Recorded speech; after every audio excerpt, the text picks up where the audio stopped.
ซ่อมกระติกน้ำร้อนไฟบ่เข้าท่านผู้ชม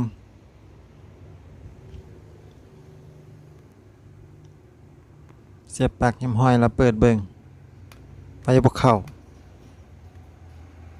อาการแบบนี้ส่วนใหญ่ก็เกิดจากสวิตช์ส่วนใหญ่มันสวิตช์เพย์แต่ว่าก็สิกวดเบิ่งฐานวางมันก่อนว่ามีไฟมาเลี้ยงบ่บางเทื่อแม่นสายไฟขาดก็ตั้งมิเตอร์ใส่ย่านวัดไฟ AC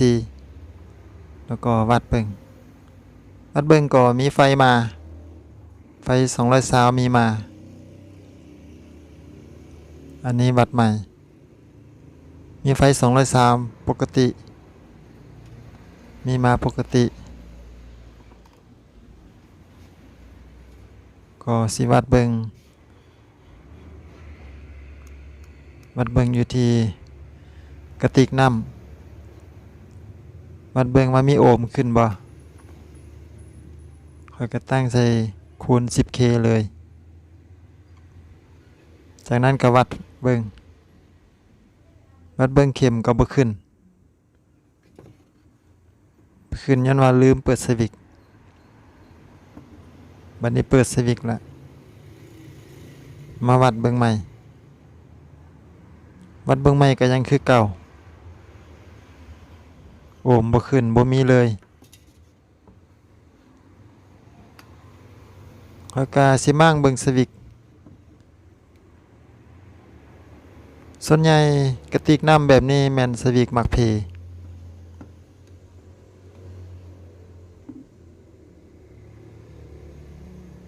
มั่งเบิ่งบอลที่มันมักเพเลยมันก็มีจุดให้วัดอยู่ที่เป็นจำอยู่ที่จำของสวิตช์มี2อันเด้ออกมาเป็นขาเด้ออกมาค่อยก็สิวัดเบิ่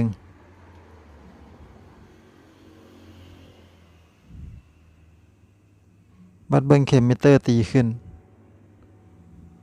ก็แสดงว่าสวิตช์บ่เ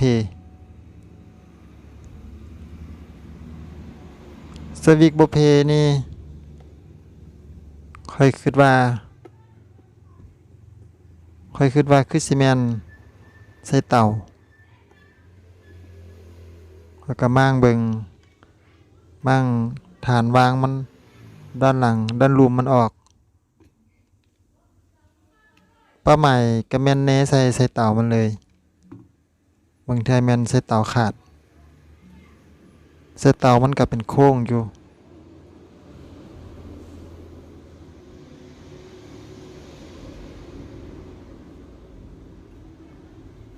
มันมี2ส่วน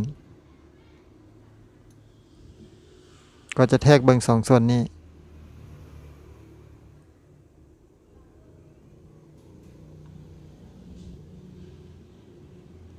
ก็ปรากฏว่าใส่เตาบ่ขาด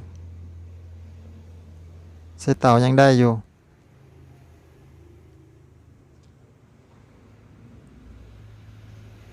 คือว่ามันเพอยู่ที่จุดต่อนี่แหละ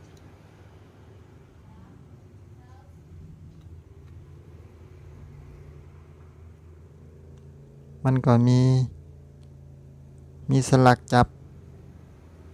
เป็นเล็กเดขึ้นมามี3อัน3เบื้องก็ใส่ตะบิดเปค่อยๆงัดแล้วก็ดึงออกมา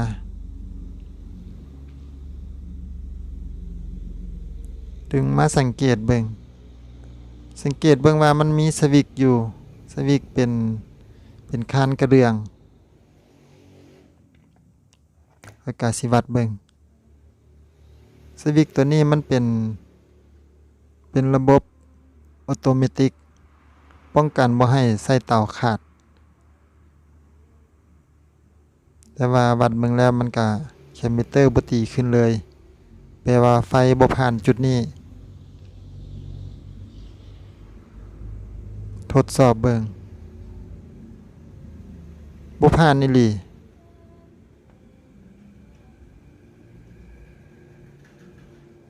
สังเกตเบิ่งแล้วมันก็เป็นขี้เมี่ยงดำๆจะปลายมัน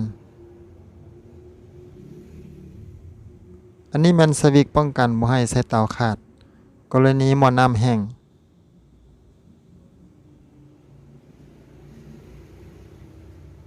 หม้อน้ำแห้งแล้วก็เตาร้อนแห้งเกินไป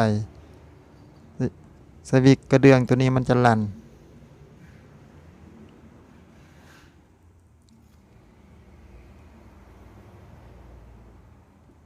สาเหตุที่เฮ็ดให้ไฟบ่ผ่านไปย้อนว่ามันเป็นขี้เมียงเป็นรอยอักดำๆใช้มีดคัตเตอร์ขูดออกขูดจนว่าเห็นเนื้อท้องเป็นสีเหลี่ยมๆ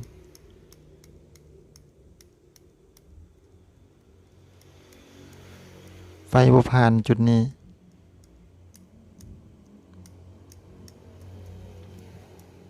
ปกติแล้วก็เปลี่ยนเลยอันน่ะก้นมันเนี่ย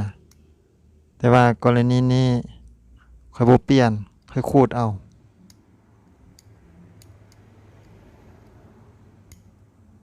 มันก็หาซื้อยากอยู่ได้บ่ฮู้ว่าสิไปซื้อไส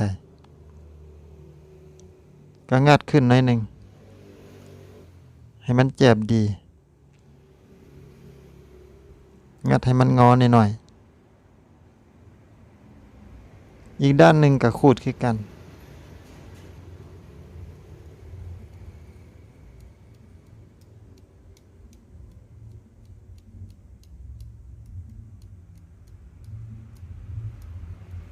ก็ขูดไปเรื่อยๆจนกว่ามันจะสะอาด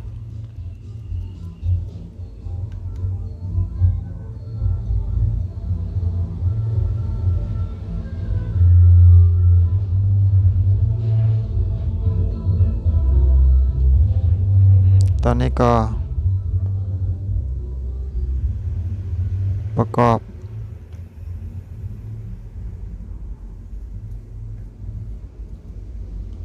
แล้วสิมาวัดเบิ่งใหม่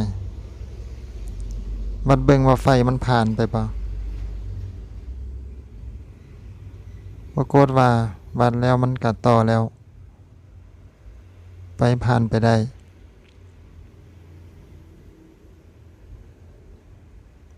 อันนี้มันคานกระเดื่องจากนั้นก็ประกอบ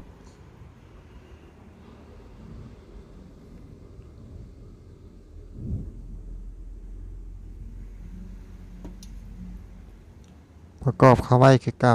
แล้วก็ยึดล็อกมันไว้ยึดไว้ให้แน่น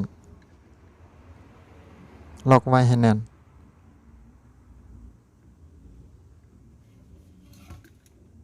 มี3ด้าน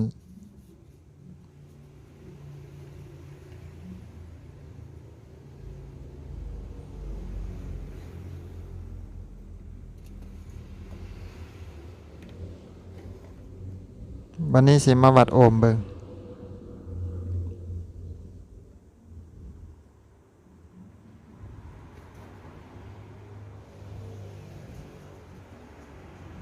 ่งเคมิเตอร์ตีขึ้นแล้วก่อนหน้านี้มันบ่ขึ้นเลยวันนี้เคมิเตอร์ขึ้น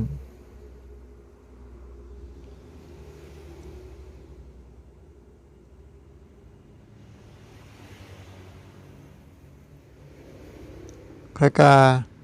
เอาน้ำใส่ครึ่งกระติกเพื่อจะได้มาลองต้มเบิ่ง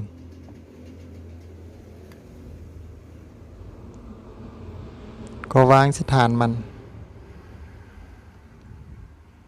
ก็เสียบปลั๊กย้ำห้อย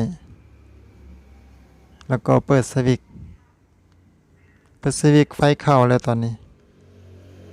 ไฟดอกไฟด้านลุมมันโหง